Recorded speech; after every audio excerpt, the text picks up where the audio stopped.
Shalom HCC Families, sesaat lagi Anda akan menyaksikan atau mendengarkan Saat Teduh edisi hari ini. Mari persiapkan hati dan pikiran saudara untuk bersungguh-sungguh mengambil waktu, berdoa, dan menyembah Tuhan bersama-sama. Kami berdoa lewat Saat Teduh ini, saudara dikuatkan dan saudara diubahkan lewat firman Tuhan yang luar biasa. Mari siapkan hati saudara dan selamat menyaksikan.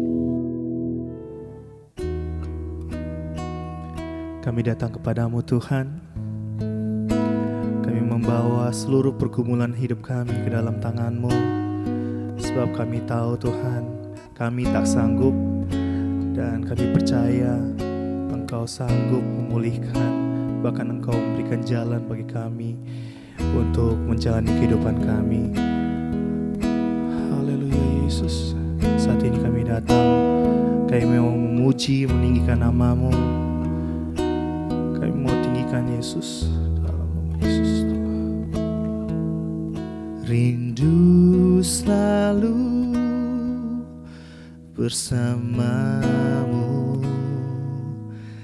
tinggal di dalam kediaman-Mu, oh Tuhan. Sebab ku sukai hadirat-Mu.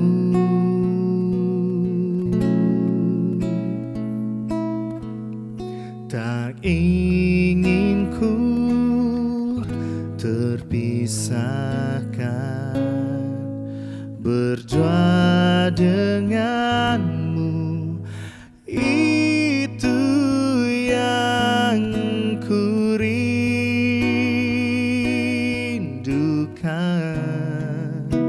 sebab ku dapati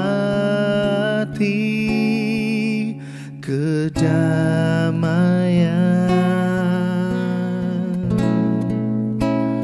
Ku nikmati keindahan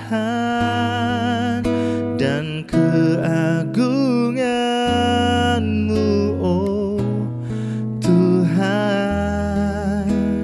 Ku nikmati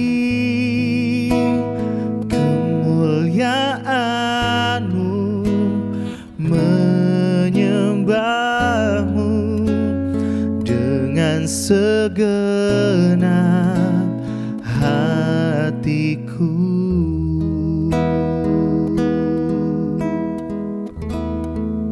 Kami rindu Tuhan, rindu selalu bersamamu, tinggal di dalam kediaman-Mu,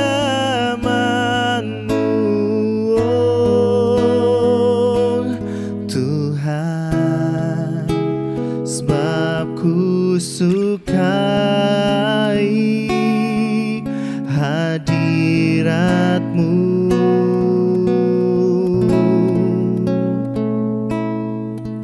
Tak ingin ku terpisahkan, dekat denganmu. Itu yang ku rindukan,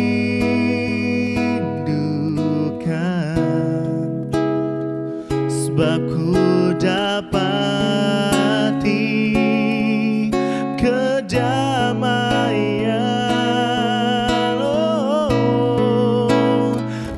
Nikmati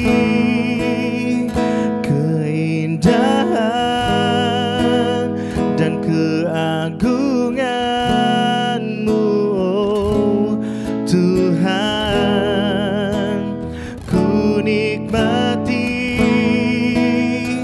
kemuliaan-Mu, menyembah-Mu dengan segenap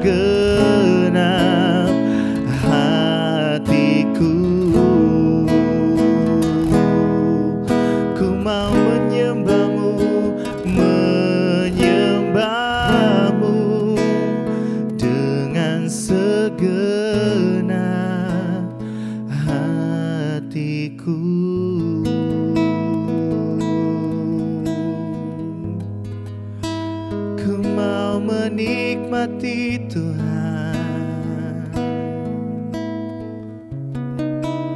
menikmati hadirat-Mu. Oh, sebab hanya Kau Tuhan yang dapat menyegarkan kami, dan ku rindu hadirat-Mu. Oh, memenuhi kami Bapa. Oh, memuaskan jiwa kami. Haleluya, sebab Kau baik.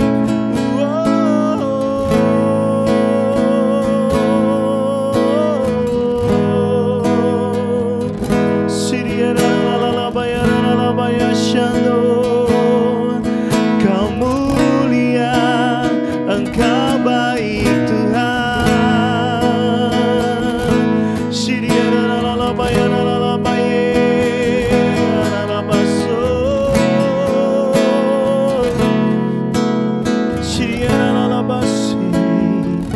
Haleluya,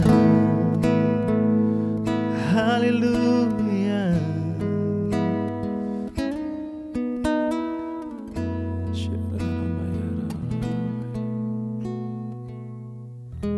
Kami bersyukur buat anugerah-Mu ya Tuhan. Engkau Allah yang begitu luar biasa baik dalam kehidupan kami sepanjang hidup kami Tuhan. Engkau Allah yang begitu luar biasa baik. Engkau Allah yang mengerti setiap apa yang menjadi persoalan kami.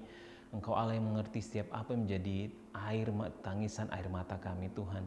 Masalah kami, Engkau Allah yang memberikan telinga bagi setiap doa-doa kami.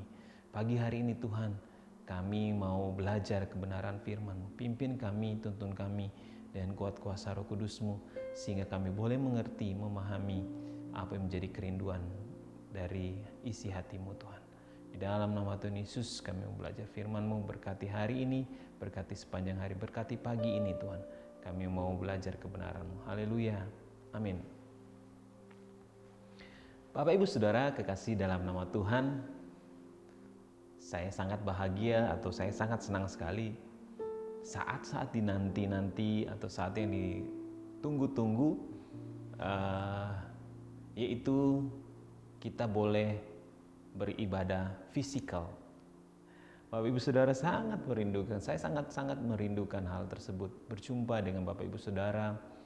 Saya percaya kita tidak mengalami yang namanya perubahan begitu banyak, artian ya saya yakin perubahan fisik pasti ada ya Bapak Ibu Saudara, tapi kita tidak mengalami perubahan artian dari segi sosial kita, karena kita percaya bahwa kurang lebih hampir 4 atau 3 bulan orang-orang mengatakan social distancing. 4-3 bulan kita tidak beribadah di gereja, karena kalau sesuatu yang rutinitas kita lakukan itu akan menjadi sebuah kebiasaan. Nah, satu hal kerinduan saya pagi hari ini, kita mau belajar sama-sama Bapak Ibu Saudara. Nah, Bapak Ibu Saudara, betapa dirindukannya tempat kediaman. Saya sangat merindukan bersekutu dengan Bapak Ibu Saudara, terutama dengan anak-anak. Lama sekali tidak berjumpa dengan anak-anak sekolah minggu. Kalau saya sebagai seorang papa, Bapak Ibu Saudara, saya nggak ketemu anak saya 2 hari atau 1 hari, saya pasti merindukan mereka. Dan saya juga merindukan hal yang sama kepada anak-anak. Nah, Bapak Ibu Saudara, pagi hari ini kita belajar sama-sama. Nah, ketika saya mau ajukan sebuah pertanyaan kepada Bapak Ibu Saudara sekalian, ketika sebuah pertanyaan saya diajukan, saya mau bertanya gini, mengapa kita harus ke gereja? Apakah menjadi kira-kira jawaban kita semua pada umumnya adalah mengapa? Kalau ini pertanyaan dimunculkan, satu pertanyaan mengatakan, mengapa kita harus ke gereja? Apa sebabnya kita harus ke gereja? Bapak Ibu Saudara kekasih dalam nama Tuhan, tentu kita akan menjawab, saya orang Kristen, saya beribadah, ya tempat ibadah saya dia di gereja. dan setiap hari Minggu saya harus ke gereja, menunjukkan bahwa saya punya identitas sebagai orang Kristen tentunya. Nah, yang kedua, kenapa kita harus bergereja, Bapak Ibu Saudara? Mungkin kita akan menjawab seperti ini, ya itu kan hari Sabat gitu. Ya, saya ingin bersekutu dengan jemaat yang lain. Atau juga kenapa kita harus ke gereja? Karena saya mau bertemu dengan Tuhan. Bapak Ibu Saudara, bahwa kita percaya bahwa ada hal juga, kalau ditanyakan kenapa kita harus ke gereja? Karena saya mau dengar firman Tuhan. Itu segi rohaninya, Bapak Ibu Saudara. Nah, Bapak Ibu Saudara kekasih dalam nama Tuhan, kenapa kita harus bergereja? Gereja itu kan bukan cuma gedungnya saja, tetapi gereja itu adalah orangnya. Bapak Ibu Saudara kekasih dalam nama Tuhan, kalau kita belajar, memang benar dikatakan bahwa gereja itu bukan yang kelihatan. Gereja itu adalah orangnya. Seperti firman Tuhan katakan, tidak tahukah kamu adalah bait Allah. Tetapi di sini kita belajar sama-sama. Semua jawaban itu adalah benar. Semua jawaban itu adalah tepat adanya. Tetapi di sini kita mau belajar sama-sama bahwa ada beberapa hal yang harus kita pahami di sini. Kenapa kita harus bergereja? Gereja memang kan ada CG, Pak, kan ada Komsel.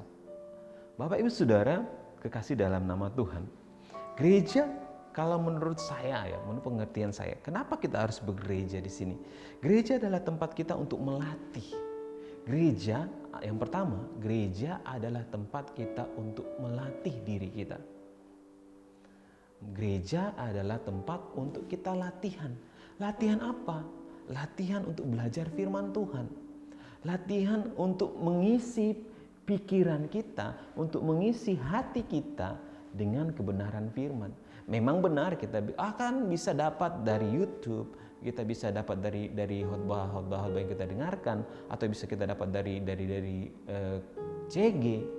Tetapi di sini kita belajar esensi yang kita berikan bahwa gereja adalah tempat untuk kita latihan. Melatih apa? Mengisi. Karena selama ini kurang lebih hampir 3 atau 4 bulan kita beribadah di rumah. Dan saya yakin ketika kita keluar dari rumah kita, ada begitu banyak challenge, ada begitu banyak tantangan yang dihadapi. Otomatis Bapak Ibu Saudara, seumpama gini Bapak Ibu Saudara, saya kasih perumpamaan gini. Ketika sebuah mobil, ya, dia keluar dari rumah, dia diisi dengan bensin dengan full. Ketika dia keluar, dia melakukan perjalanan yang begitu jauh. Nah, Bapak Ibu Saudara kekasih dalam nama, sini kita belajar sama. Otomatis dalam perjalanan tersebut, dia membutuhkan bahan bakar, dan bahan bakar itu tidak selamanya kekal, Bapak Ibu Saudara. Tidak selamanya ada di dalam tangki bahan bakar, tetapi tangki itu akan perlahan-lahan menjadi habis. Nah, begitu juga kita. Kenapa saya katakan kita harus kenapa kita gereja adalah tempat untuk kita melatih dan melatih diri kita. Gereja adalah tempat di mana kita diisi oleh kebenaran firman kita. Gereja adalah tempat di mana kita boleh mengetahui apa. Ingat Bapak Ibu Saudara, apa yang tidak boleh, apa yang boleh, apa yang kita apa yang firman Tuhan ajarkan melalui kita belajar dari gereja. Itu yang pertama. Yang kedua, gereja adalah tempat untuk mengaplikasikan kehidupan kita sesuai dengan firman, dan kita dipertemukan dengan orang-orang yang akan menajamkan kita. Saya katakan tadi, di gereja adalah tempat untuk mengaplikasikan kehidupan kita, mengaplikasikan kehidupan rohani kita. Di sini kita belajar sama-sama bahwa kita dipertemukan dengan orang-orang yang akan menajamkan kita. Bapak Ibu Saudara kekasih dalam nama Tuhan. Yang pertama tadi saya katakan gereja adalah tempat latihan. Yang kedua, gereja adalah untuk mengaplikasikan kebenaran firman. Yang ketiga adalah gereja. Kenapa kita bergereja? Supaya roh kita menjadi sehat. Gereja membuat roh kita menjadi sehat. Kenapa Bapak Ibu Saudara? Ketika kita keluar dari gereja, ketika kita habis belajar firman Tuhan, ketika kita dengarkan khotbah, ketika kita dengarkan kebenaran firman yang disampaikan, ya itu mengubahkan kita, yang mengubahkan pola pikir kita, yang mengubahkan hati kita, yang mungkin selama hati kita ini mungkin buruk atau apa, ya ada dosa atau apa yang di sini kita lihat sama-sama, roh menyegarkan, roh yang letih, roh yang lesu. Nah, ketika kita diisi dengan firman Tuhan, seperti katakan tadi, mobil tadi Bapak Ibu Saudara, dia butuh isi bahan bakar. Gereja adalah tempat untuk kita mengisi bahan bakar. Setelah kita keluar dari gereja ini, kita akan diperhadapkan dengan berbagai macam hal tentang dunia. Dan Tuhan mengajarkan kita, jangan kita sampai serupa dengan dunia ini. Ada begitu banyak tawaran yang ada di dunia ini. Ada begitu banyak seperti saya katakan tadi, saya ulang mengingatkan lagi, bahwa ketika kita keluar dari gereja kita, disitulah proses kehidupan rohani kita diuji.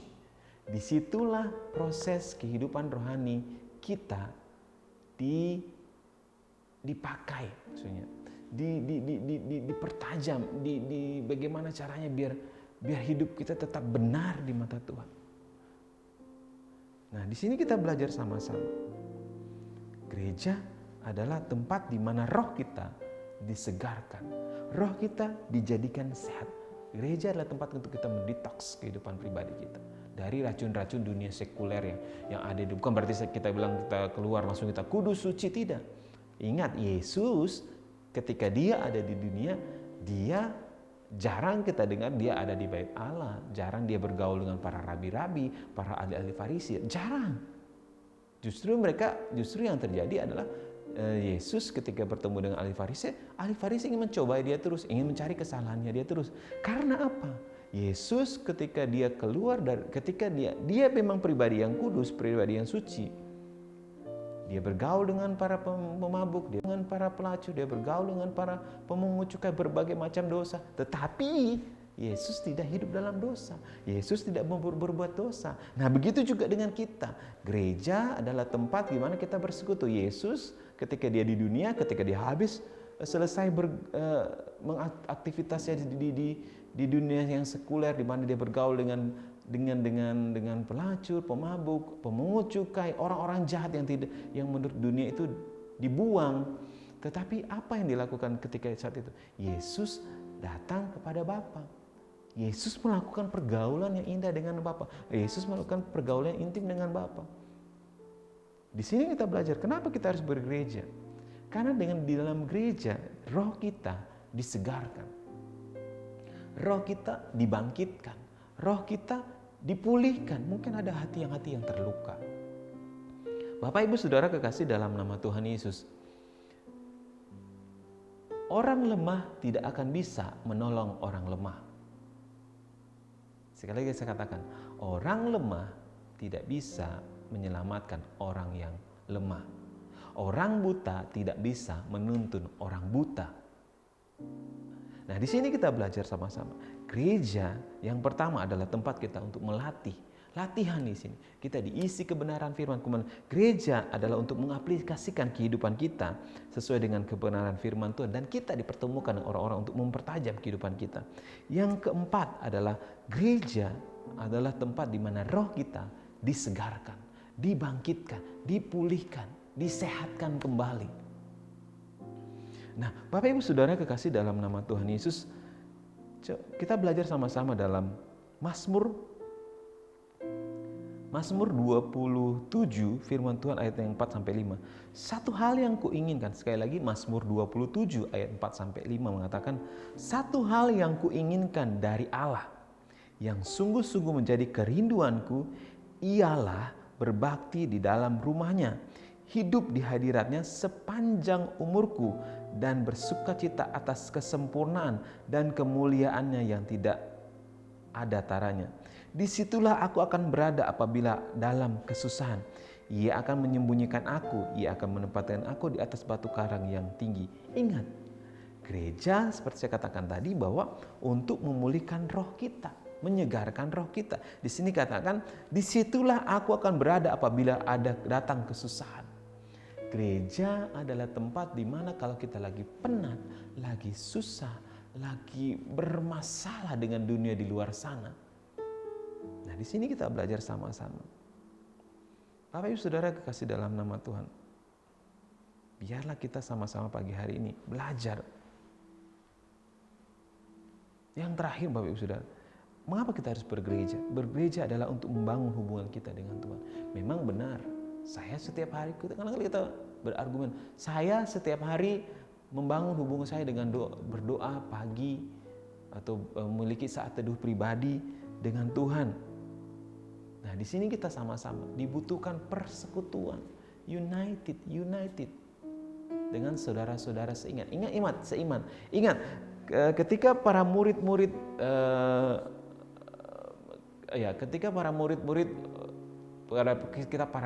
kisah para rasul mengalami pertobatan, berjumpa dengan Roh Kudus, apa yang mereka lakukan?